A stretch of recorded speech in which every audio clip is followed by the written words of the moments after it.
আসসালামু আলাইকুম রহমতুল্লাহ। প্রিয় দর্শক, জানা গেল সেই আনিসার ফল। প্রিয় দর্শক, দেখতে পাচ্ছেন এই আনিসা আলোচিত এবং সমালোচিত ভাইরাল সেই মেয়ে। প্রিয় দর্শক, মায়ের অসুস্থতার কারণে কেন্দ্রে দেরিতে আসায় পরীক্ষা না দিতে পারা সেই আনিসা আহমেদ এইচএসসি পরীক্ষায় ফেল করেছেন। তিনি বাংলা ও ইসলামের ইতিহাস বিষয়ে ফেল করেন। আনিসা ঢাকা মাধ্যমিক ও উচ্চ মাধ্যমিক শিক্ষা board laboratory school and college থেকে এবার এইচএসসি পরীক্ষায় অংশ নেন। তিনি মানবিক বিভাগের পরীক্ষার্থী। বৃহস্পতিবার 16 অক্টোবর বেলা 11টার দিকে ঢাকা শিক্ষা বোর্ড ল্যাবরেটরি স্কুল অ্যান্ড কলেজের অধ্যক্ষ মোহাম্মদ আসাদুজ্জামান গণমাধ্যমকে এই তথ্যটি নিশ্চিত করেছেন।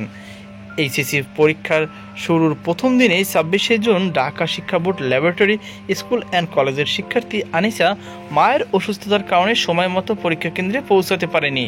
দেরি হওয়ায় তাকে কেন্দ্রে প্রবেশ করতে দেননি দায়িত্বরতরা। ওই সময় ওই ছাত্রীর পরীক্ষা কেন্দ্রের সামনে কান্নায় ভেঙে পড়েন।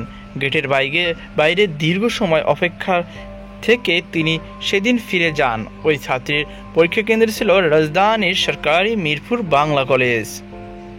আনিসার কান্না আকুতি তখন নাড়িয়ে দেন বহু মানুষের বিবেককে। সামাজিক যোগাযোগ মাধ্যমে প্রশ্ন ওঠে, আইন কি মানবিক বিবেচনার ঊর্ধ্বে? নেটিজেনরা দাবি তোলেন, মানবিক বিবেচনা হলেও তাকে পরীক্ষা দেওয়ার সুযোগ করে দেওয়া উচিত।